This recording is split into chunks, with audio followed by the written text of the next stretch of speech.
previamente yo había conocido a Dios y yo no necesitaba ya pruebas, y sin embargo conocí las pruebas. Yo busqué las pruebas, pero en el momento que las quería encontrar no las obtuve, y sin embargo cuando no las estaba buscando se me aparecieron y comprendí perfectamente que lo que está en la hostia consagrada es el corazón de Jesús. Era una mancha café oscura. Cuando comenzaron a estudiarla nuevamente y escarbaron un poco parte de la muestra, encontraron que brotaba otra vez una sustancia muy parecida a la sangre roja rutilante que nacía del interior de la hostia, dando cuenta de sangre fresca, ¿cierto? Y que aquí, sin lugar a dudas, una vez más diciendo, si creemos en la idoneidad de la investigación, si no creemos en la idoneidad de la investigación, no hay nada que hacer. O sea, simplemente pues decidimos no creer y ya, ¿cierto? Pero mira, aquí están las imágenes y está la sangre fresca brotando del interior de la hostia. Paz y bien. Un saludo para todos en los corazones de Jesús, José y María. Mi nombre es William Toro. Sean todos bienvenidos a su canal Enfoca tu Fe, hoy en una emisión una tercera, pero muy especial. Tengo un invitado aquí conmigo impresionante, espectacular. Pero si quieren saber quién es, espérenme un momentico y ya se los voy a presentar.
Bien, como les decía hace un momentico, tengo un invitado, así de esos, como dice mi amigo Santiago, esos grosos, de esos cracks impresionantes. Pues bien, mis amigos, mis hermanos, ustedes que siempre me han acompañado aquí en Enfoca tu Fe y los que quizás pueden ser nuevos, les invito a que le den like y a compartir este stream que va a estar impresionante, porque tengo aquí conmigo al doctor Marco Blanquicet. Doctor Marco Blanquicet, qué gusto poder tenerlo por primera vez aquí en este humilde espacio de Enfoca tu Fe. Bienvenido, por favor. Hola, William, ¿cómo estás? Y a toda la audiencia, no, yo estoy feliz. Muchas gracias por tu invitación, William. Muchas gracias también por tu testimonio, que también lo he escuchado. Y bueno, aquí estamos prestos a servirle a Dios desde nuestro quehacer. Aquí estoy desde mi consultorio, precisamente, terminando un paciente y casi que inmediatamente conectándome contigo. Así que aquí estamos y felices, muy contentos.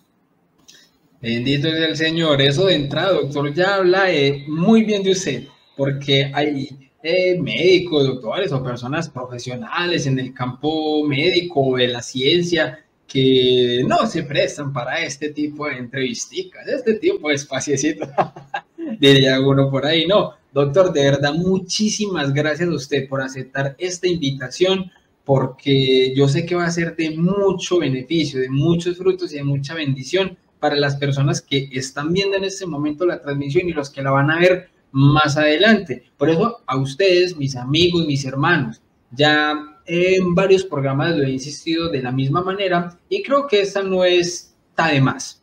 Doctor Blanquicel, le cuento que normalmente yo le digo a los suscriptores de Enfoca tu Fe y hoy a los nuevos que pronto puedan estar viendo este programa, que a YouTube no le gusta mucho este tipo de contenidos. A YouTube le gusta más la gente cayéndose o videos de perritos, de gaticos, ¿cierto? Ese tipo de cosas. Pero para que este tipo de cosas puedan llegar a más personas, entonces el algoritmo de YouTube tiene que ver que a la gente le gusta. Entonces, en este caso, nosotros como cristianos católicos somos el algoritmo. Así que, mis hermanos, el algoritmo eres tú. Entonces, este es el momento para que le puedan dar ahí like a este video. Si no se ha suscrito, suscríbase. Y compártale esto a otras personas para que llegue a más personas y que este contenido pueda ser también de bendición para otras personas. Bien, doctor Marco Blanquicel, como le decía, muchísimas gracias por estar aquí en Enfoca tu Fe por primera vez. Y le quiero hacer la primera pregunta de este programa, que es la pregunta más básica y sencilla que uno le puede hacer a una persona que viene de invitado, pero que algunos quizás de pronto no saben quién es. Venga, ¿quién es ese tal doctor Marco Blanquicel que está ahí con William Toro, el de Enfoca tu Fe? Yo no había escuchado hablar del doctor Marco, o quizás algunos pueden estar diciendo ahí, uy, el doctor Marco Blanquicel, qué belleza, qué orgullo, hey Will, qué invitado tenés, ¿cierto? Pueden estar las dos posturas. Para ambos, doctor, ¿quién es el doctor Marco Blanquicel? ¿Es un sacerdote, es un religioso sacerdote que trabaja de doctor, o es un laico, está casado, no está casado, con hijos, sin hijos, dónde vive? ¿Quién es el doctor Marco Blanquicel? Bueno, William, de antemano, una vez más, muchas gracias. Hombre, yo soy un hombre de hogar. Soy el papá de dos muñecos, un caballero y una nena lindísima. Estoy casado con una mujer maravillosa que se llama Lucy Sotomayor, que fue el instrumento que Dios usó uno de los instrumentos que Dios usó para traerme de regreso a casa, ¿sí? Soy médico cardiólogo, vivo en la ciudad de Cartagena, soy de la ciudad de Cartagena.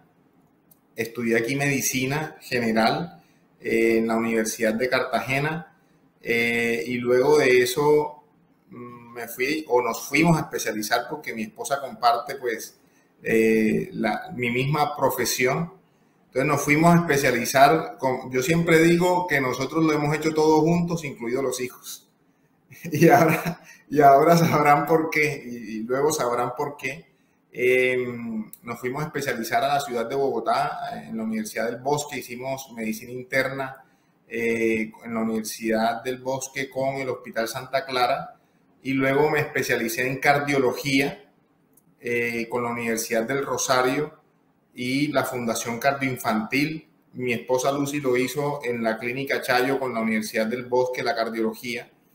Y una vez terminamos cardiología, nos especializamos en un área de la cardiología que tiene que ver con las imágenes, en especial la ecocardiografía. Y luego que terminamos todo ese periplo entre Bogotá, Medellín, Bucaramanga y luego una maestría en una universidad española, Menéndez Pelayo, regresamos a la ciudad de Cartagena y aquí nos desempeñamos como médicos especialistas en cardiología y en ecocardiografía. Tenemos una unidad cardiovascular aquí en la ciudad que está al servicio pues de todos y sobre todo al servicio del Señor. Y bueno, soy una persona normal, común y corriente que se ha encontrado con la persona de Cristo y hoy le ama y le debe todo a Dios. Y por eso estamos aquí reunidos, pero nuestra vida es una vida llena del gozo que Dios da y por eso, pues digamos, estamos acá al servicio de todos. Qué belleza, doctor.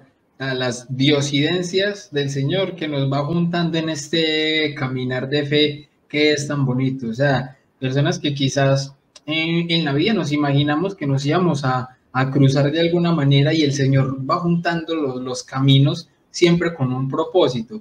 Y esos propósitos siempre son con miras a la santidad, a la propia santificación, a la santificación de la familia Y si por ahí se nos enreda una que otra, al mitad de cuenta de nuestra propia experiencia, el testimonio y las respuestas que podamos ir dando, pues bueno, bendito sea el Señor, ¿cierto que sí? Tú me preguntas, bueno, pero ustedes, ¿por qué? O sea, ¿de dónde sale un doctor con estos pergaminos y ahora hablando del Señor y dedicándole tiempo? Es eso.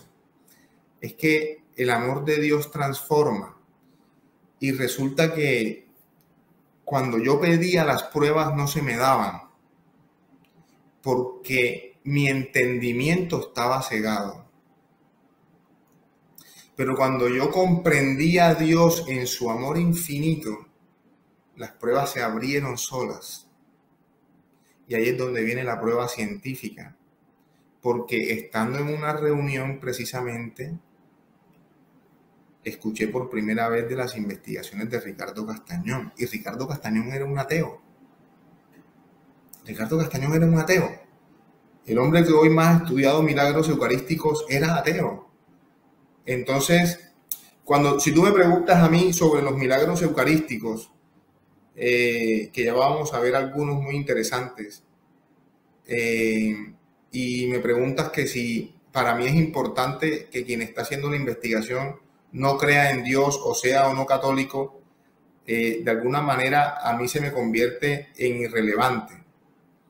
¿Por qué me parece irrelevante? Porque tú no tienes que buscar si la persona es católica o no es católica, tú tienes que buscar la idoneidad de la persona.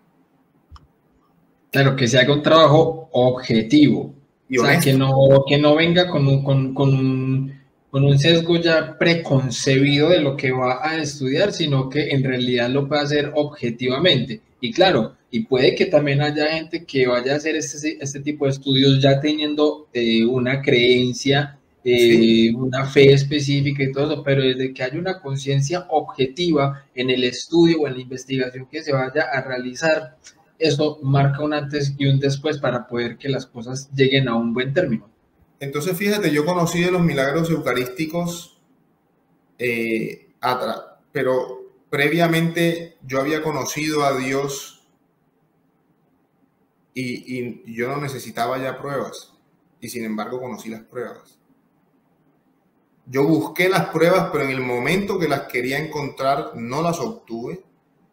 Y sin embargo, cuando no las estaba buscando, se me aparecieron y comprendí perfectamente que lo que está en la hostia consagrada es el corazón de Jesús. Y desde ese momento me enamoré de eso. Pero yo no, primero que yo no soy el artífice de la manifestación. Tampoco fui el investigador, pero de la misma manera como nosotros hoy, conociendo la idoneidad de quien hace la investigación, creemos muchas cosas. O sea, nosotros creemos que existe la luna no porque la hayamos visto necesariamente. Bueno, en el caso de la luna sí, pero ponte tú, Júpiter. Bueno, la luna sí la vemos, pero Júpiter. Bueno, ¿tú has visto Júpiter? ¿Tú con tus ojos lo has visto? No, obviamente es lo que nos han entregado. El 99% de las personas no han visto Júpiter y sin embargo creen que Júpiter existe. Pero entonces mucha de la información depende de la idoneidad de la persona. Ahora, si se trata de conocer los milagros eucarísticos, de que sea una experiencia de un no católico o un no creyente, pues también la tiene. Ricardo Castañón era un no creyente, era un ateo. Y este sí era verdaderamente ateo, ¿no? O sea, Ricardo Castañón no tenía, ni le molestaba ni le afanaba a Dios. No era ese ateo resentido de que Dios no existe y está buscando objeciones para demostrarte que Dios no existe. Era simplemente Dios no existe porque no existe y ya está. Pero eso a mí no me tiene resentido ni tengo que convencer a los demás de que es así. ¿Sí me explico? Está bien, pero este hombre a través de estas investigaciones le conoce a Dios y eso no es lo más importante, se transforma. Le decía el Señor a los judíos, está bien que no crean por mí, puede que no crean por mí por lo que yo soy, y soy un carpintero, crean por las obras que yo hago y eso es lo que a mí me cautivó, las obras del Señor, porque el Señor tiene la capacidad de transformar la vida Entonces volvemos al mismo punto, nosotros somos la evidencia. La evidencia de que Dios está presente en la Eucaristía, nosotros somos la evidencia. Y de alguna manera nos convertimos en milagros eucarísticos. Pero bueno, fue así como yo descubrí a Ricardo Castañón y luego de eso vino una investigación seria de parte mía. La investigación no fui yo el que llevó al microscopio la muestra, el espécimen, pero yo sí busqué toda la información, así como nuestro amigo busca la información, ¿cierto? Y la escudriña, y compré todos los libros de Ricardo Castañón, y su secretaria en Colombia, su asistente, le dijo, hay un cardiólogo que anda preguntando por usted, doctor, por sus libros. Entonces, mira que hay personas a las que la diatriba filosófica, pues, yo he dado esta conferencia, yo he dado conferencias de milagros eucarísticos en escenarios netamente académicos, escenarios completamente laicos o escenarios religiosos, de retiros, etc. Y hubo una señora que me dijo, doctor, bueno, pues, chévere todo lo que usted está diciendo, pero digamos, ya yo sabía que el Señor estaba en la Eucaristía. Entonces tú dices, sí, o sea... Qué tan linda la señora. Lo que pasa es que hay unos que necesitamos pruebas y otros no. Pero esa persona, exacto, esa persona que necesita meter el dedo en la llaga, digamos, Dios también la entiende y permite que toma su dedo como a Santo Tomás y le dice, ven, sé crédulo y no incrédulo, toca mis llagas. Pues nosotros hemos podido ver las llagas del Señor en la vida del ser humano, ¿sí? Y yo he podido meter el dedito en la llaga a través de la vida del ser humano, conociendo su miseria y conociendo sus debilidades, su fragilidad, comenzando por la mía. Pero así llegué yo a los milagros eucarísticos esto fue hace 12 años. Hace 12 años no había tanta información en internet como hoy. No estaba tan difundido el tema de los milagros eucarísticos como hoy. Lo que después hizo también que se conociera mucho más los milagros eucarísticos fue el beato Carlo Acutis, ¿verdad? Que fue quien se dedicó a estudiarlos y a publicarlos. Y esto nos abrió el entendimiento y nos permitió adentrarnos en el conocimiento, en el vasto conocimiento de los milagros eucarísticos, que es un conocimiento milenario, no comenzó ayer, no es una sola muestra, ¿sí? No es un tema de que yo en esta no encontré sangre o en esta encontré una hebra de cabello, es un continuum que tiene que comenzar por la presunción de honestidad. Porque si uno no presume que la persona que está haciendo la investigación es honesta, mejor no lo leas, porque preguntas siempre van a ocurrir y hay preguntas, como él mismo dice, sin respuesta, ¿cierto?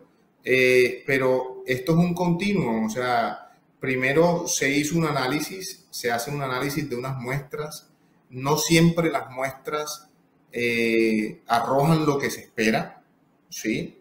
Pero se sigue investigando y no necesariamente por el seguir investigando quiere decir de que se ha cometido trampa en el proceso, sino que en el método de investigación tú tratas de buscar explicación precisamente a lo que no tiene explicación. Y una de las preguntas que uno hace, bueno, ¿cómo es posible que se pueda encontrar esto en estos especímenes 10, 12 y 15 años después? ¿Cómo es posible que el milagro eucarístico de Lanciano tenga tantos siglos y el espécimen que es carne, que es miocardio, siga intacto? Ahora tú podrás decir, pero eso lo puede estar cambiando la iglesia, ¿y si no? Sí, o sea, aquí hay un tema de presunción de honestidad, como cuando en el derecho penal se habla de la presunción de inocencia. Aquí nosotros estamos presumiendo de que las personas que están haciendo la investigación son serias, son honestas, son idóneas. Ahora bien, dentro del proceso de investigación, unos investigadores pueden dar su opinión y no necesariamente tienen que ser histopatólogos. O sea, yo no soy histopatólogo, yo doy mi opinión porque yo soy cardiólogo y entiendo del tema y sé que es una fibra miocárdica y lo que aparece son fibras miocárdicas, de hecho. Ahora, si yo quiero decir, bueno, pero ¿y a mí quién me asegura de que esa muestra no lo cambiaron? Pues nadie te puede asegurar eso. ¿Sí? O sea, nadie te puede asegurar eso. La única forma que tendrías es hacerlo tú mismo, de que se te aparezca una hostia consagrada sangrante, tomes tú la muestra y la lleves tú al microscopio y cuentas con la buena suerte de que tú la puedas ver. ¿Sí? Esa es la única manera.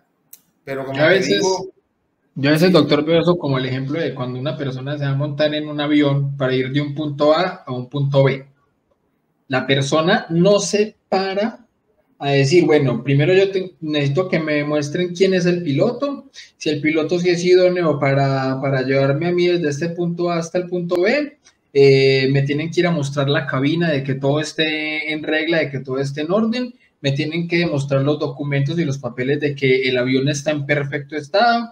No, la persona no se pone con nada de eso, la persona da un salto gigantesco de fe de que el piloto es idóneo, de que el avión está buenecito y de que lo van a llevar de un punto A a un punto B. ¿Voy a llegar del punto A a un punto B? Puede que no. Puede que ocurra en algún momento un accidente, puede que haya un imperfecto, algo malo en el avión, puede que el piloto quizás haya tenido una mala noche, no sé, o sea, pueden haber muchas variables, pero no es lo constante. Lo constante es que la persona sea de fe, sea ateo, sea agnóstico, sea el que sea, se monta en un avión dando un salto gigantesco de fe de que el piloto lo va a llevar a usted desde el punto A hasta el punto B, sin necesidad de que le estén dando la evidencia de que el piloto puede llevarlo, de que el avión está en buen estado. No, está entregando usted su fe ahí, está poniendo su confianza en que lo van a llevar de un punto A a un punto B. Creo que también eso da en este tipo de investigaciones y en este tipo de hallazgos, de poner entonces también la confianza y la fe en que si esta persona es objetiva, es idónea, es un buen investigador, pues hombre, de alguna manera me tiene que estar entonces dando una buena información. De acuerdo. El mismo punto, poniendo el ejemplo de la aviación, bueno, pero tú buscas una buena aerolínea, ¿no? Entonces, tú por la aerolínea puedes saber si el piloto es idóneo, aunque no lo conozcas, ¿cierto? Entonces tú puedes dar cuenta de cómo se realizó la investigación, de que todo está registrado, de que el hecho de que tú tengas acceso a todos los informes también da cuenta de la buena fe del investigador, porque si quisiera ocultar algo, pues no lo pondría. El investigador simplemente quiere narrar unos hechos que él de primera mano vivió y quiere dar a conocer al resto del mundo, ¿no?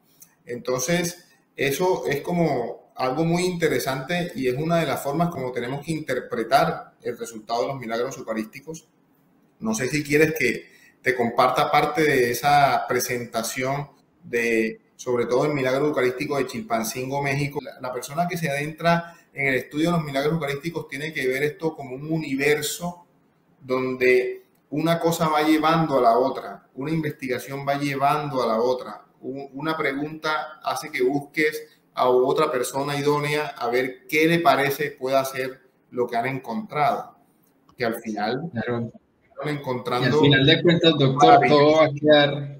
Y al final de cuentas, doctor, todo va a quedar en la decisión de la persona. No solamente es el hecho de toda la investigación uno la puede hacer excelente y puede llegar a conclusiones, pero más allá de todo eso, de todas maneras, el hecho de llegar a encontrarse con Cristo termina siendo, como usted lo decía, una decisión en el amor, decidir amar. Claro que sí, doctor, de una. Compártanos, por favor, entonces pantalla, ahí está entonces habilitado para que nos pueda entonces dar esta explicación, para que nos muestre estas evidencias y bueno, vamos todos y me incluyo aquí. Recuerden que si no le han dado like a esta transmisión, por favor, nos ayudan demasiado si le dan like a esta transmisión, si la comparten con otras personas. Muchas veces podemos tener familiares que quizás siendo muchas veces católicos, se han alejado de la fe, pero a veces incluso mostrarles que es que en la hostia consagrada, en nuestra Santa Eucaristía, allí está la presencia real, completa de nuestro Señor Jesucristo, y los milagros eucarísticos hacen que también muchos católicos confirmemos la fe de una manera impresionante. Así que, mis hermanos, de verdad que si podemos compartir este material, esta bendición con otras personas sería también de mucha ayuda. Bueno, doctor, el escenario es completamente suyo.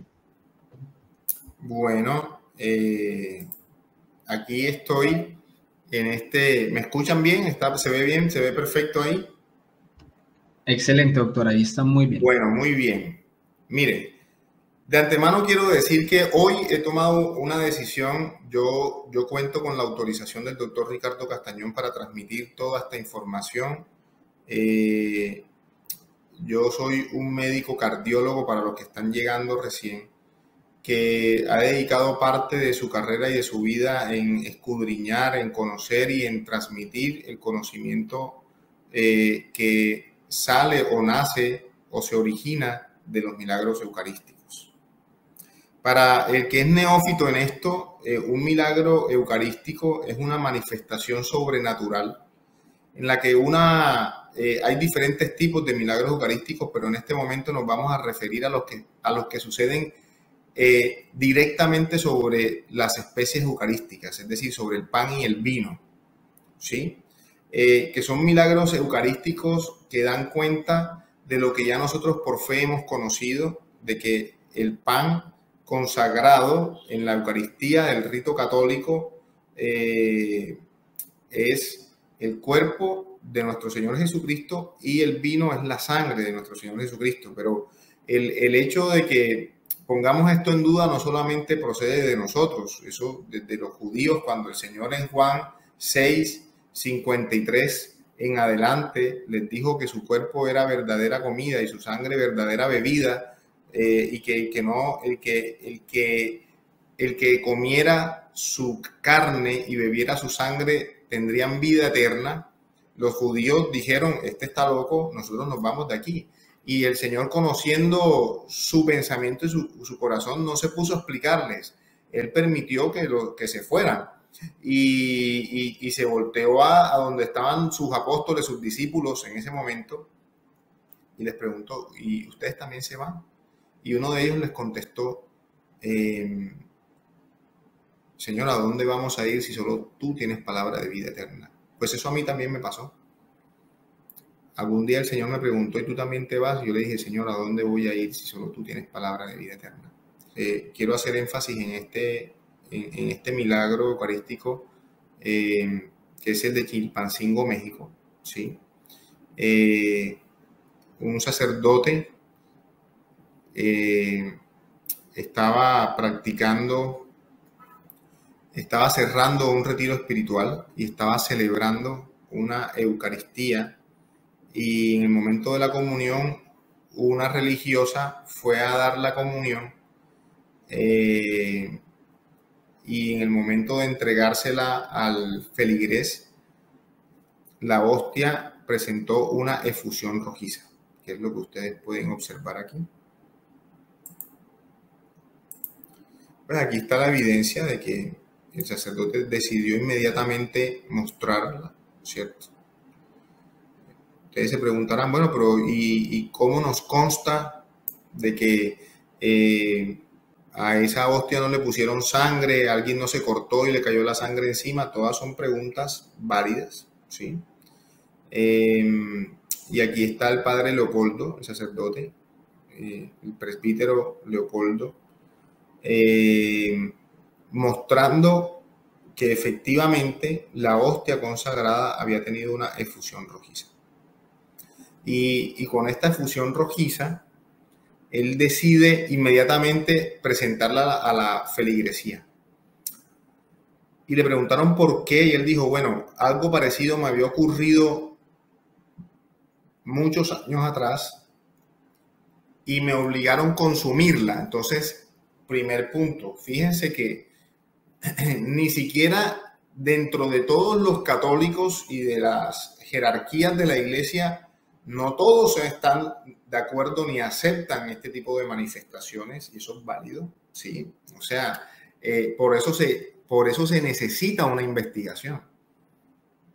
Ahora, yo no estuve en ese momento, pero hay una foto que documenta el momento, y por la idoneidad del investigador, yo asumo de que a esta hostia no no ha sido manipulada, ¿cierto? Pero sin embargo, lo que nosotros nos preguntamos, ya otro seguro que se lo preguntó. Eso es una cosa muy importante en investigación. Cuando tú te haces una pregunta, seguro que ya otra persona se ha hecho esa misma pregunta. Entonces así fue como Monseñor Alejo Zavala llama al doctor Ricardo Castañón, que es el investigador que aquí está y quien él me ha cedido de una manera muy considerada la posibilidad de poder transmitir esto con documentos de primera mano dados por él. Le pide en el año 2009 que investigue un hecho del año 2006. Ahora, él expresa que durante 3 años buscaron la persona idónea para poder hacer esta investigación hasta que dieron con él y le pareció al obispo que él era la persona indicada para llevar a cabo esta investigación, sabiendo su antecedente de la investigación del milagro eucarístico de Buenos Aires. Muy bien. Entonces, este es el padre Leopoldo Roque y aquí están las imágenes. La hostia consagrada fue guardada en el sagrario durante 3 años y lo que antes parecía una, digamos, una mancha rojiza se volvió una mancha café, ¿sí? Y todo lo que parecía sangre, ¿sí?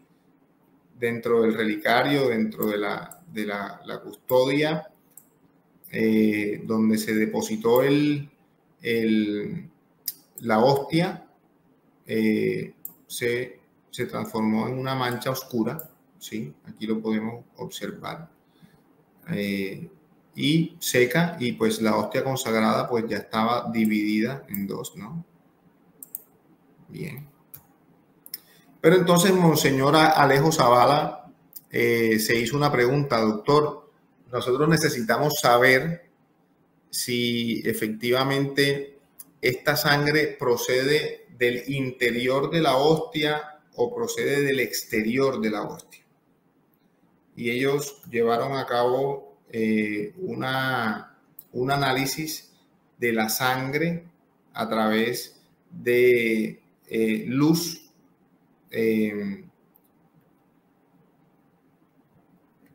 un análisis de la sangre a través de un tema de disparos de luz infrarroja, ¿sí? Y esto demostró que la sangre procedía del interior de la hostia, ¿sí? Y que efectivamente brotaba y se regaba sobre la superficie de la hostia, ¿cierto? Entonces, bien interesante el informe de los patólogos que analizaron esta hostia consagrada que se llevó a cabo en México, en laboratorios forenses en México. Dice que la sangre encontrada en la muestra analizada y la cual se muestran las imágenes necesarias tiene una dirección de adentro hacia afuera, tomando en consideración el grosor, consistencia y características macroscópicas y microscópicas observadas en el presente estudio, ¿sí? Luego tomaron la muestra, que ya no parecía sangre roja rutilante, sino una muestra de una costra con un espécimen de un café oscuro, y lo llevaron a este laboratorio, ¿sí? Con la doctora María Susana Pinel Prado, pues pueden buscarla, bacterióloga, ¿sí?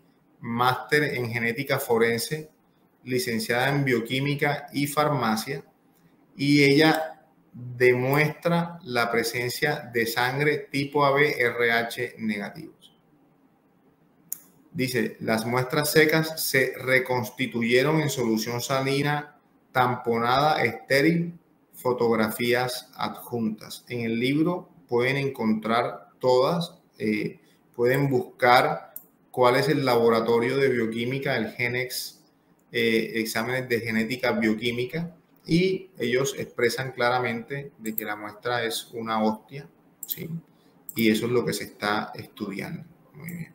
Es impresionante eso que basta ahí, doctor, porque yo he tenido entendido que incluso hay gente que ha tratado de reproducir el hecho de cómo hacer que un líquido salga desde dentro de una base hacia afuera, y hasta la hora, en esta época, con la ciencia que se tiene, la tecnología que se tiene, no lo han logrado. De acuerdo. Con respecto al tema de la presencia de sangre, yo le insisto, estas investigaciones son un continuo, pero cuando tú comienzas a analizar, bueno, no solamente Buenos Aires, sino también México, sino también Lanchano, y cuántas más de milagros eucarísticos que se han documentado, ¿cierto? Bolsena, etcétera. Tú dices, ven, aquí hay algo que se puede reproducir o que se ha reproducido. Él puede detallar y en realidad va a ser una decisión propia de darle confianza a la idoneidad de la doctora María Susana Pinel Prado, que pues yo no la conozco, pero me parece que el reporte es un reporte verídico, es un reporte verdadero, es un reporte como los que nosotros analizamos cuando recibimos exámenes de genética, como los exámenes, por ejemplo, el panel genético que nosotros le hacemos a los pacientes con miocardiopatías. Entonces, acá viene...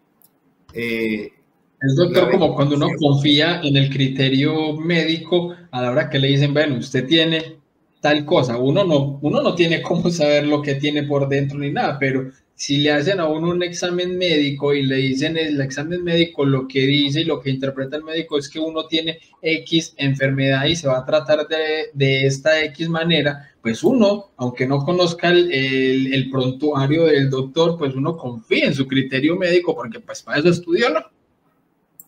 De acuerdo, completamente de acuerdo. Ahora veamos esto. Esto también está en el libro Crónica de un milagro eucarístico, porque por eso se llama así el libro. El libro lo que hace es describir el proceso de investigación. No tiene ningún otro objetivo, o sea, no tiene el objetivo de convencernos, no. El objetivo describe el milagro eucarístico, cómo se dio. Y miren que la descripción del patólogo es la siguiente. La muestra testigo mostró pérdida de su estructura de forma inmediata en cuanto estuvo en contacto con los reactivos de histopatología. La muestra problema mostró mayor conservación al momento de colocar los reactivos de histopatología, además de sentir mayor resistencia a los cortes para sus estudios correspondientes.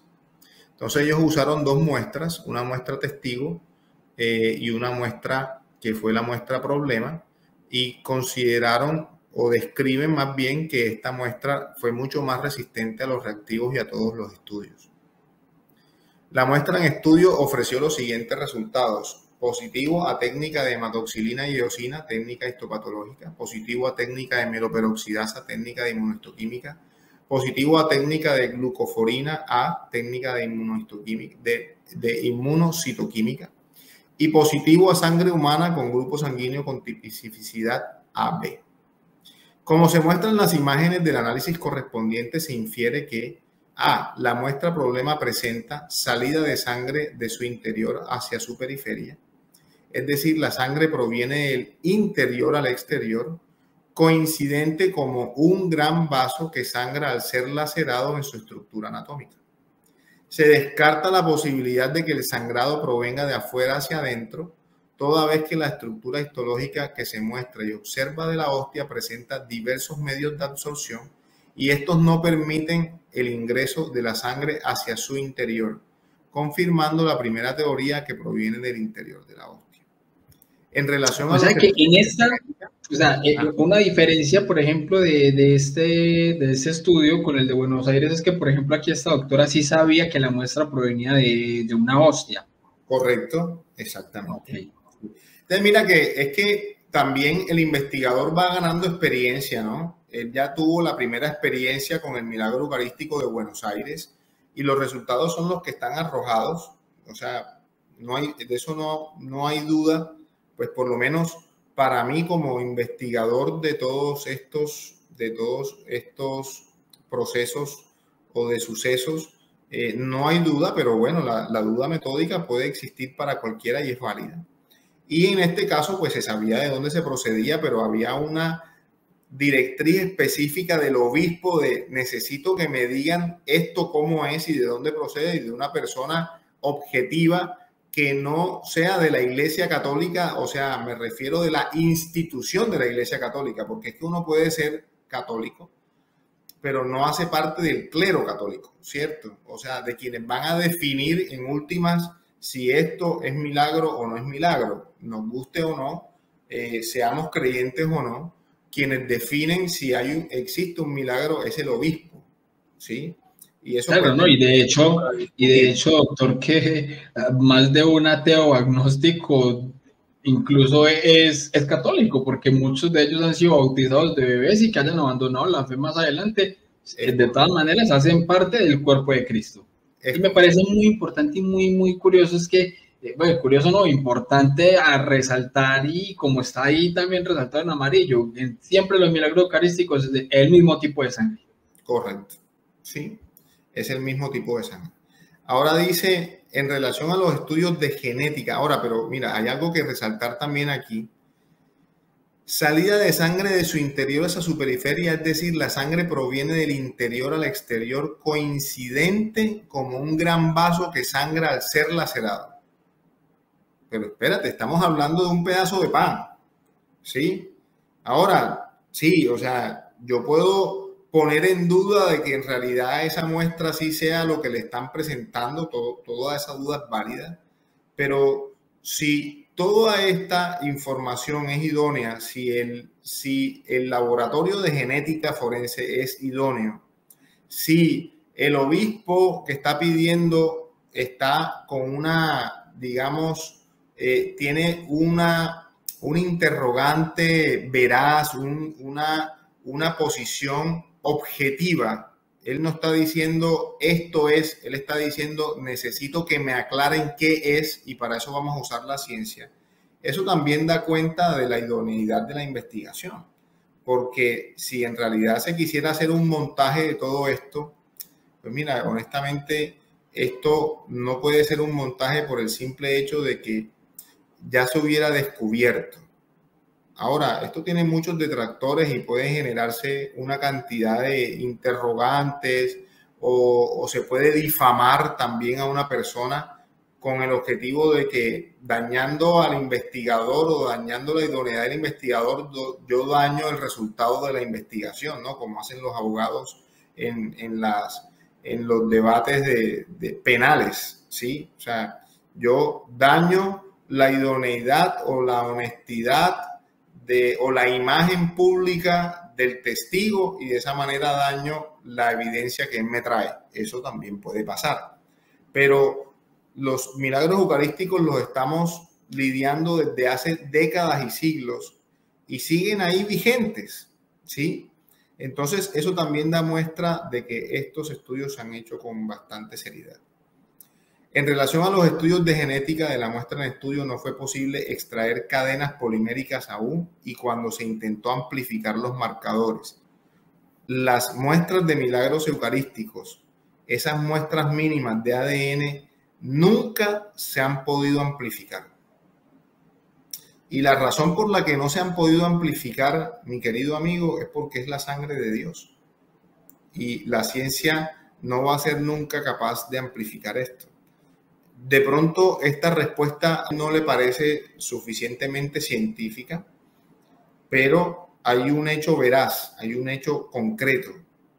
Se obtiene ADN, pero no es posible amplificarlo.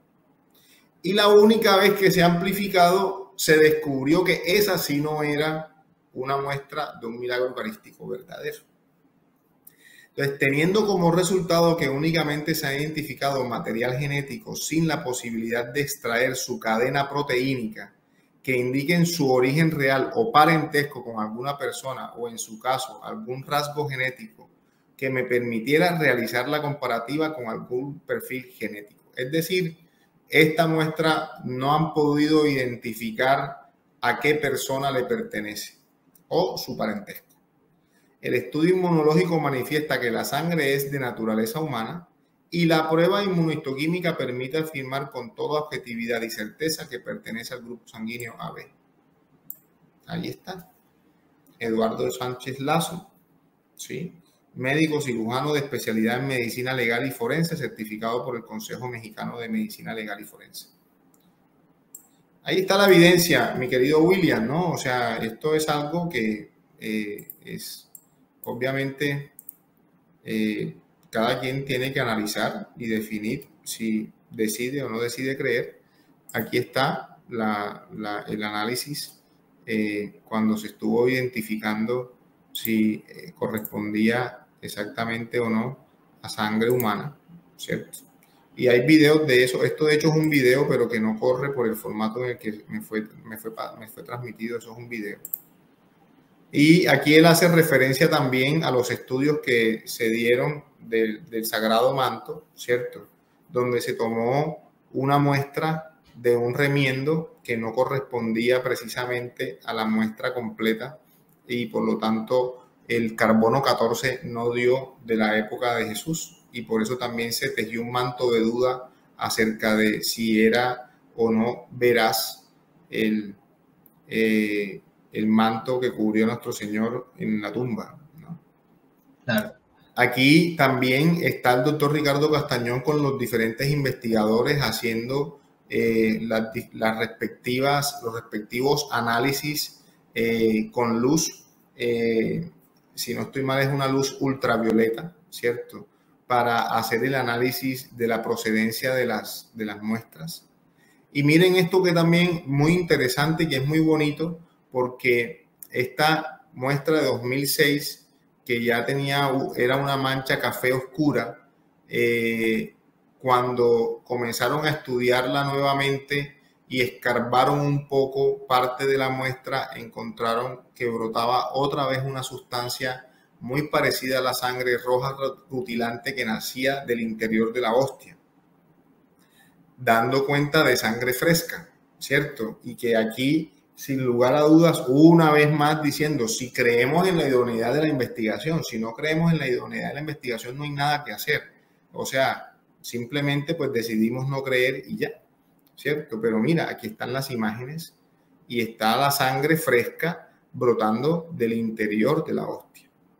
No solo eso, sino que además se encontró aquí se encontraron macrófagos espumosos y Ricardo Castañón me pregunta sobre la presencia de estos macrófagos. Mira lo que dice la doctora, tejido que demuestra los doctores, pues tejido de muestra desconocido con áreas extensas. Esta muestra fue al doctor Orlando Rodas Pernillo y que son médicos patólogos. A ellos no tenían, pues, en este caso, el conocimiento, se les ocultó de dónde procedía la muestra y se les pidió que ofrecieran su concepto. Tejido de muestra desconocido con áreas extensas de autólisis con estructuras histológicas que sugieren células adiposas, eritrocitos, unas células neutrofílicas, un eosinófilo, un macrófago fagocitando lípidos, y aquí están los macrófagos, el macrófago fagocitando lípidos, y estructuras fibrilares acidófilas con núcleos periféricos y algunas de ellas bifurcadas. Favor ver comentario. Entonces, esas estructuras bifurcadas son estas y que corresponden precisamente a tejido miocárdico, fibra miocárdica con núcleos, ¿sí? Núcleos pignóticos y tejido miocárdico que también se ha encontrado lesionado con disrupción de la membrana, como el tejido miocárdico que se observó en el Milagro de Buenos Aires y también en el de Lanchano. Impresionante. ¿Qué otra cosa se ha investigado? Hombre, que por más que Ricardo Castañón se ha acercado a fábricas de hostias, nunca estos fenómenos se han manifestado en hostias no consagradas. Entonces, hace parte de, bueno, ¿y esto por qué se da? Entonces nos toca introducirnos en la liturgia, ¿cierto? En la consagración, en el entender la epíclesis, ese momento en el que el sacerdote invoca al Espíritu Santo y por obra del Espíritu Santo, lo que el pan se convierte en el cuerpo de nuestro Señor Jesucristo y la sangre y el vino en la sangre de nuestro Señor Jesucristo, pero que el problema aquí es que el accidente no cambia. Cambia la sustancia, pero no cambia el accidente. O sea, el problema de nosotros creer que si el cuerpo de Cristo está presente en una hostia consagrada y que ese cuerpo precisamente corresponde a la carne de su corazón, es decir, al miocardio, al tejido cardíaco, es el simple hecho de que nuestros sentidos no pueden verlo, porque el accidente no cambia, pero más la sustancia sí cambia. Entonces, yo tratando de descubrir esto, orando, le digo, bueno, pero Dios, ¿yo cómo puedo explicarle esto a una persona que no te conoce para que él pueda entender? Entonces, una vez más, fíjate que en ese momento él me habló del apóstol Pablo, de San Pablo, que era Saulo de Tarso, era una persona que, digamos, perseguía a los cristianos de la época, y el Señor se le aparece, se le manifiesta, de la misma manera como a mí también se me manifestó, ¿sí? Y no necesariamente es que tenemos que ver el cuerpo presente de Cristo humano, ¿sí? Sino que se nos manifiesta en la vida. Y el Señor me dice, pues mira, mi hijo, era Saulo, ahora es Pablo. Su cuerpo siguió siendo el mismo, pero algo había cambiado en él hasta tal punto de que él llegó a decir de que ya no era él, era Cristo en él, pero seguía viéndose a Pablo. O sea, el apóstol físicamente era el mismo, pero Cristo era Cristo en él. Entonces el Señor me dice, es un símil que tú puedes utilizar para poder explicar de que la prueba son ustedes, de que es la transformación que yo hago en recibir, en el momento en que yo recibo la comunión, la Eucaristía todos los días. Y esto me permite de alguna manera tener ese proceso de transformación en mi interior que me ayuda a tener una vida completamente distinta a la que yo llevaba antes. Entonces, asimismo Dios puede transformar un pedazo de pan en su carne, en su cuerpo, y vino en su sangre. Posteriormente, Monseñor Alejo Zavala describe esto, dice, él hace una alusión de todo el proceso de investigación. Ustedes lo pueden encontrar en el libro, ¿verdad? Y ya una vez que le entregan todo el reporte, ya una vez que se hizo la investigación y todo, ya le devuelven pues como los hallazgos y todo esto, y esto ya es lo que él emite con base en los resultados. Y lo divide en tres. Dice, primera, ¿puede el hecho tener un origen natural? Respondo que no, los estudios científicos así lo demuestran. Y la propuesta de milagro se hace pertinente porque pone de manifiesto la alteración real de la condición natural y física. Segunda, ¿puede tener un origen paranormal o parapsicológico? La respuesta es no, pues ¿qué poder puede producir sustancias humanas vivas en partículas de hostia con presencia de ADN humano y el mantenimiento de sangre fresca durante años? Tercera, ¿puede deberse a una cauda maligna? Entonces ya él hace referencia a la parte suya como pastor de la iglesia. Nuevamente la respuesta es no. El bien obtenido a través de lo que significa el caso en cuestión anula esa posibilidad. El signo de la hostia más bien fortalece la fe y a través de este hecho extraordinario llega a confirmar aquello que la fe enseña. Propicia el pronunciamiento de milagros en cuanto esta manifestación nos trae un maravilloso signo del amor de Dios que confirma la presencia real de Jesús en la Eucaristía.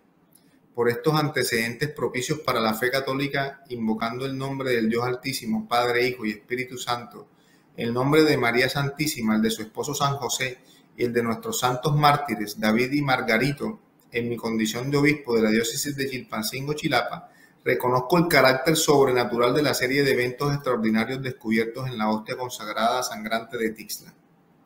Consecuentemente, declaro el caso como un signo divino que, con su carácter milagroso, Dios ha escogido para manifestarse amorosamente en nuestra diócesis. Entonces, mi estimado William, esta es una evidencia bastante contundente que nos permite a nosotros tener esta misericordia de Dios en la que Él, aunque nuestros ojos y nuestros sentidos nos impiden ver lo que realmente sucede en la Eucaristía, el Señor en su inmensa misericordia nos permite tener estos fenómenos que nos ayudan a comprender lo que ya por fe la Iglesia ha manifestado y la palabra de Dios ha manifestado. Eso es precisamente lo que uno muchas veces dice respecto a los milagros. O sea, por ejemplo, como decía ahí el obispo, que no podía ser obviamente un acto maligno, porque es que el demonio lo único que hace es prodigios, pero no milagros. Y todos los milagros normalmente se dan y se presentan en un contexto cargado de mensaje religioso. Contexto cargado de mensaje religioso. Obviamente dentro de lo que es nuestra fe. Entonces, ahí uno puede observar que aunque hay evidencias científicas que muestran lo que ocurre en la materia, o sea, lo que ocurrió en la materia, aunque no se explique el cómo, se explica el qué. ¿Qué es lo que nos está mostrando aquí la materia? Entonces no nos está explicando el cómo, porque el cómo es el hecho milagroso, pero sí nos está mostrando el qué. Hay muchos que van a querer de pronto entonces que se presente Cristo así en cuerpo completo y digan, hola, ve, aquí estoy, yo soy Cristo. Y la gran mayoría de ateos que quizás pueden tener un sesgo, lo único que van a decir es una ilusión. Pero entonces ahí es donde entra la gran y bonita frase de mi buen amigo San Agustín, que decía, para quien quiere creer, tengo 1000 argumentos. Para quien no quiere, no tengo ninguno. Entonces, aquí tenemos evidencia que es contundente, pero que requiere de todas formas, así como cuando alguien se monta un avión para ir de un punto A a un punto B, un paso de confianza y de fe en la investigación objetiva. De acuerdo, sí, esto es un tema y yo voy más allá de eso. La cuestión es, ¿qué hacemos con esto? O sea, ¿cuál es el objetivo de esto? Pues ahí yo puedo dar fe de esto, pues Ricardo Castañón era un hombre, digamos, económicamente resuelto. A la edad de 44 años, él era el director de una clínica psiquiátrica en Alemania. Él lo deja todo para comenzar a hacer estas investigaciones y pone de su mismo capital, de sus mismos ingresos, de sus mismos recursos. Y por más que tú quieras generar ingresos de esto, pues, ¿cómo? ¿Sí? O sea, él aquí no ha patentado digamos, un invento, una información que vaya a generar una cantidad enorme de recursos. O sea, ¿qué objetivo hay detrás de esto? Es lo que uno tiene que preguntarse. ¿Qué hago yo con esta información?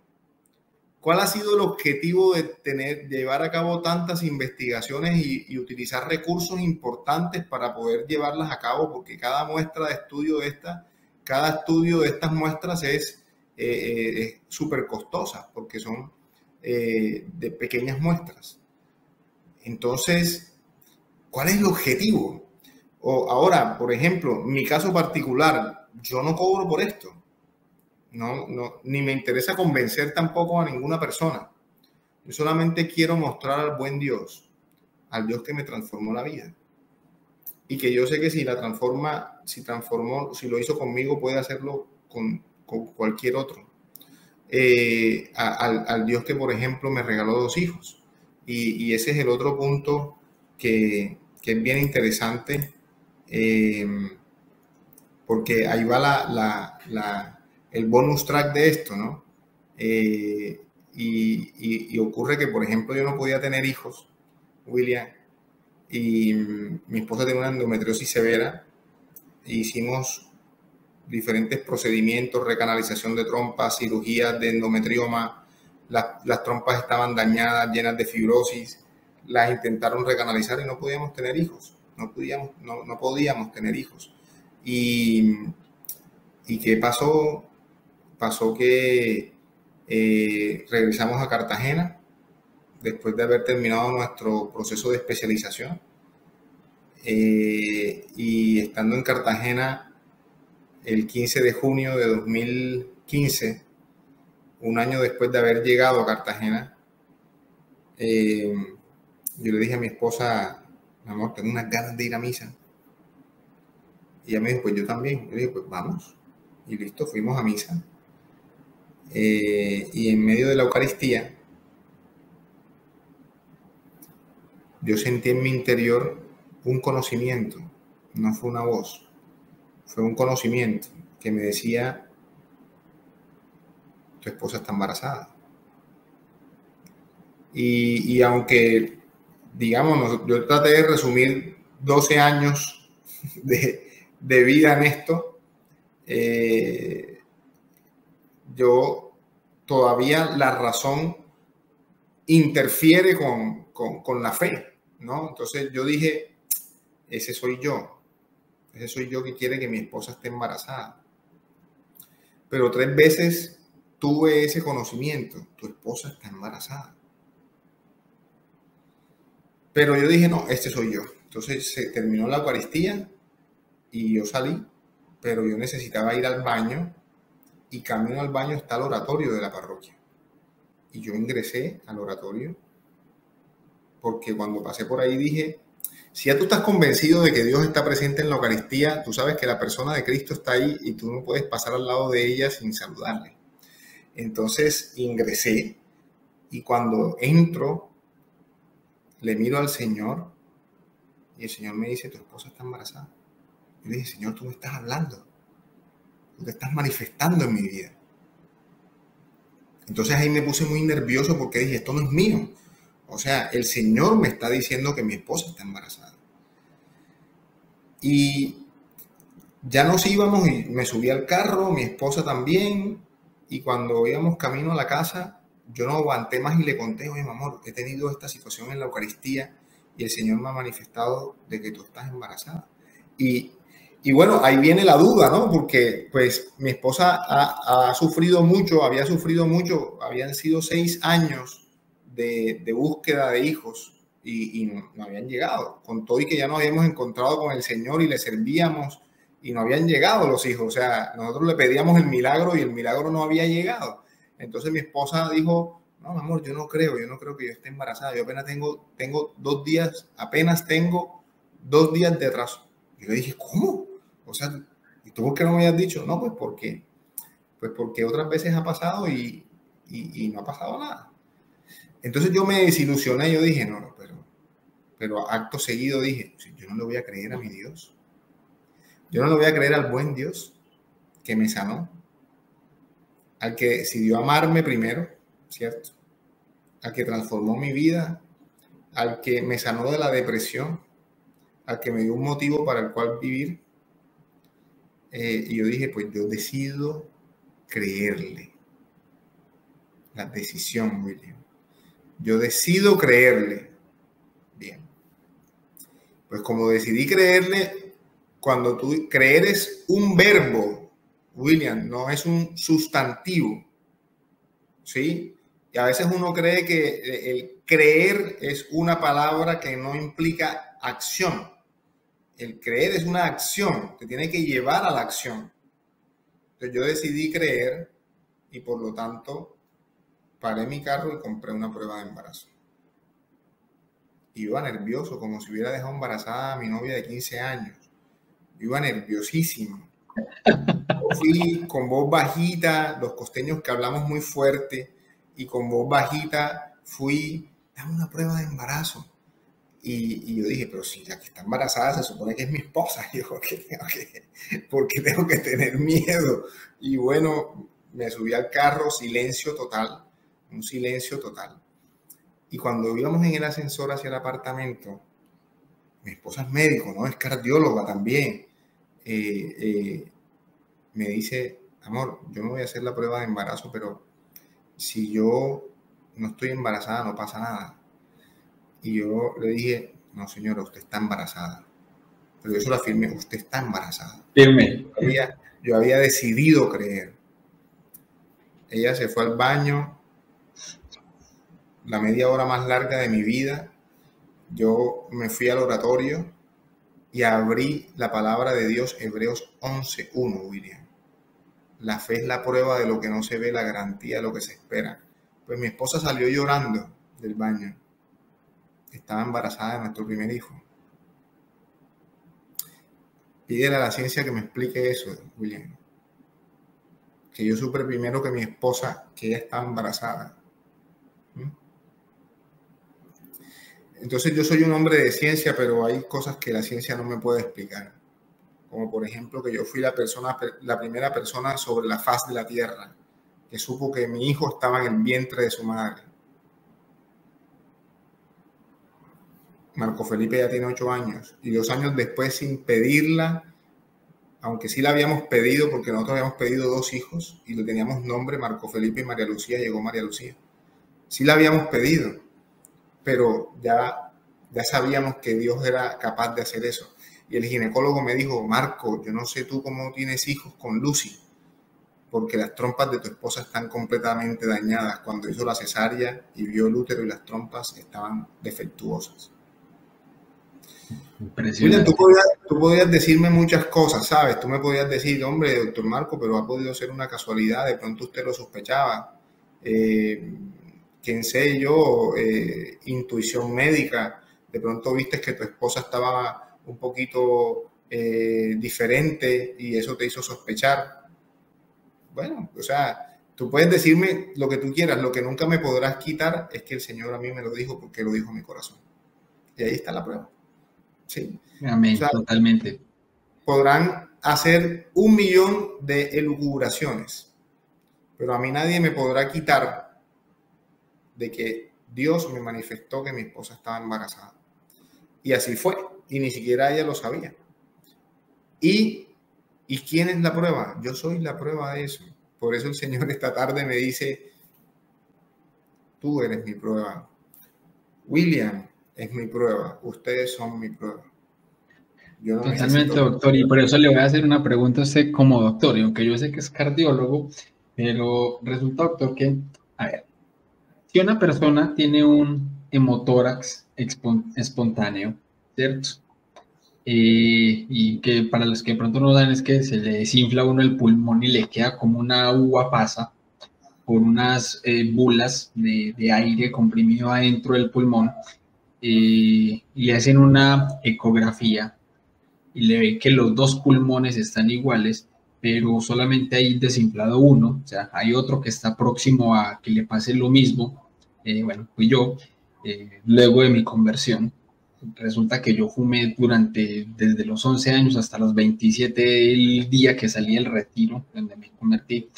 Y resulta que a mí el doctor, cuando me hicieron la cirugía del primer pulmón, el doctor a mí me dijo, es que eso pasó porque usted dejó el cigarrillo así, de una manera espontánea, no progresivo, porque o sea, sus pulmones están acostumbrados a eso.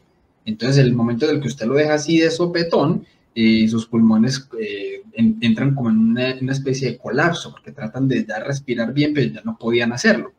Entonces, bueno, me hacen la cirugía de este primer pulmón y me dicen que luego de la recuperación, que era más o menos 15, 20 días después de la cirugía, me tenían que hacer otra ecografía para programar la cirugía del otro pulmón. Le pregunto a usted como profesional y doctor, ese pulmón, si no se hace la cirugía, el otro, con las bulas que tiene ya ahí y que está próximo a que le pase lo mismo, ¿se puede sanar así solo o únicamente se puede con la cirugía? Bueno, cuando eso se llama un enfisema buloso, ¿sí? Por la exposición al humo del tabaco. ¿sí?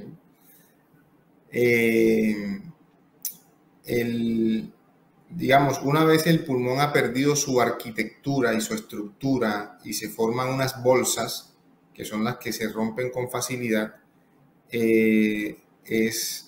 digamos, médicamente es imposible que él vuelva a su tejido normal. O sea, imagínense un globo que, digamos, pierde pierde la capa más importante y por ese ladito se vuelve más frágil. O sea, a menos que se haga una intervención quirúrgica y se quiten las bulas, no hay forma de que el pulmón vuelva a su tejido inicial, digamos, sano. Bueno, pues le cuento, doctor, que cuando me hicieron la ecografía para programar la cirugía del otro pulmón, estaba completamente sin absolutamente nada, y como decía la doctora que hizo la revisión, decía como si nunca en la vida hubiera fumado. Así es Dios. Así y yo cómo lo asumí. Yo asumí ese milagro en un contexto cargado de mensaje religioso. ¿Por qué? Porque en el momento en el que yo tuve la primera, yo me entregué al Señor y yo le dije, yo esto me lo merezco. ¿Por qué? Porque es la consecuencia de mis decisiones, ¿ya? Y yo me entregué al Señor, y mientras iba de camino a la cirugía me fui haciendo el Santo Rosario, y ya entregándome también a la Santísima Virgen María como Madre de nuestro Señor, recordando que fue a ella a la que le pidieron que le hablara a su hijo para el vino. Y yo dije, bueno, pues si el Señor fue capaz entonces de hacerle caso a su mamá para crear también un vino nuevo de tinajas de agua, ¿qué no va a poder hacer con un pulmoncito chiquito, hombre, por Dios? Entonces, ahí es donde viene el punto, que una vez ya yo asumo mis consecuencias por mis decisiones, Dios me da el regalo. O sea, Dios permitió que pasara esto para yo poder tener mentalidad, ya obviamente siendo consciente de la realidad divina del Señor, siendo consciente de todo esto, asumo la responsabilidad. Tengo la cirugía, tengo la recuperación, que fue difícil, obviamente volver a tratar de respirar bien con el pulmón fue duro, fue complicado, y ya venía otra más, y que yo obviamente ya sabía que iba a ser pesado, pero bueno, yo entregué, me puse a los pies de la cruz del Señor, le entregué mi vida, y yo, bueno, Señor, que se haga tu voluntad y no la mía. Y luego de la ecografía veo que mi pulmón está completamente sano, como si no hubiera tenido nada. Tengo la ecografía del inicio y tengo la ecografía del después. Entonces, ahí son, por ejemplo, milagros y cosas que hace el Señor en uno, y que uno muchas veces ni siquiera las dice, porque para mí el milagro más impresionante que yo he tenido en mi vida ha sido mi propia conversión. Para mí era imposible. Para mí era imposible. Entonces, el resto son dulcecitos que el Señor le da a uno, pero que los cree uno porque uno los vive.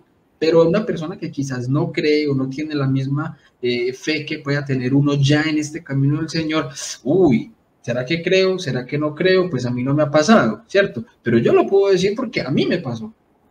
De acuerdo. Esa es una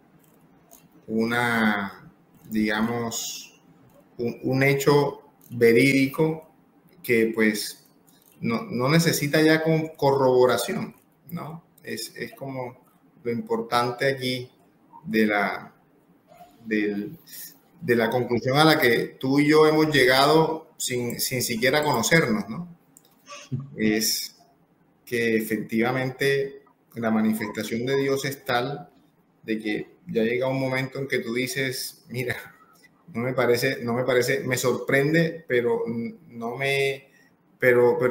sé que no es imposible porque ya lo he visto. Sí, exacto. Así es, doctor, totalmente de acuerdo con usted. Bueno, doctor, como para que vamos aterrizando entonces ya en esta hermosa charla y esta, pues, no sé cómo más llamarle, porque me parece que ha sido un episodio de aquellos que yo sé que van a ser de mucho fruto y bendición para muchas de las personas, para mí mismo, para su misma vida.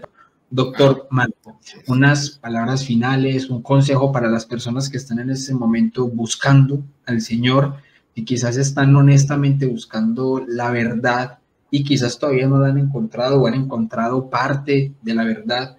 ¿Qué consejo les podría dar a las personas que puedan estar viendo este programa, doctor, o que lo van a ver más adelante? Bueno, el consejo que yo les puedo dar es que nosotros debemos buscar la verdad de manera sincera. O sea, haya una búsqueda honesta de la verdad sin prejuicios. Porque quien busca, encuentra.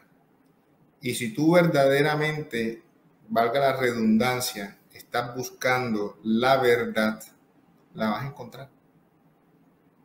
Eso es lo que yo, no solamente para el que no cree, sino, por ejemplo, el que es cristiano y no concibe al Señor en su manifestación eucarística, que es muy importante para nuestra salvación, para la salvación de toda la humanidad.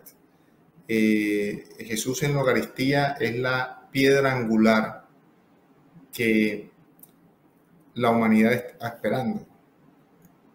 Cuando la palabra de Dios dice la piedra que desecharon los arquitectos era la piedra angular, en la piedra angular de la iglesia de Cristo, la que él fundó, es la Eucaristía. Y el día que esa piedra angular no esté, veremos cómo el mundo se irá cayendo de a pedacito. Entonces, pero quien busca, quien está, como dice San Juan Pablo II, la ciencia y la fe son dos alas que nos elevan en la búsqueda de la verdad y de la verdad de Dios para conocernos a nosotros mismos. O sea, el que busca la verdad la encuentra, pero hay que buscarla de manera genuina, no con objeciones como tú bien dices, sino que hay que buscarla queriendo hallar y sin prejuicios. Totalmente, así es, doctor. Bueno, le quiero agradecer, doctor, por haber aceptado esta invitación, por haberse tomado todo este tiempo y este espacio. Normalmente el programa dura un poco menos, pero hoy queríamos que el Señor hablara y el Señor ha hablado. Yo sé que a muchas personas estas palabras le pueden llegar desde su fe. Algunas personas quizás pueden no tener esta misma fe o esta misma creencia, pero aún así en su mente, en su conciencia y en su alma sabe que algo de lo que dijimos aquí le puede haber llegado y le puede haber removido un poquito las cosas adentro. Lo digo porque yo también estuve en esa posición y en algún momento alguna cosa se movía. Lo que pasa es que a veces la soberbia nos ciega y no nos deja ver. De verdad, doctor, le quiero agradecer por su tiempo, por su carisma, por la forma de explicar, porque obviamente ha sido muy ameno, no todo el mundo puede entender los términos técnicos desde la ciencia, desde la medicina, entonces es muy bueno poderlo transmitir de una manera clara, sencilla y que pueda ser de buen entendimiento para todos. Y también quiero agradecerle a todas las personas que se han quedado hasta este momento en esta transmisión, pedirles no solamente oración por el ministerio, el apostolado que está llevando a cabo el doctor Marco Laquisset, les pido también oración por este canal, por este apostolado, para que podamos seguir adelante transmitiendo y enseñando la fe católica de la mejor manera y poder llegar a, como dice este nombre del canal, enfocar bien nuestra fe católica. Para despedirme, les quiero, por aquí está, les quiero decir como siempre en voz de mi gran y buen amigo San Agustín, que nadie ama lo que no conoce. Dios los bendiga, la Virgen los acompañe, paz y bien. Y bien.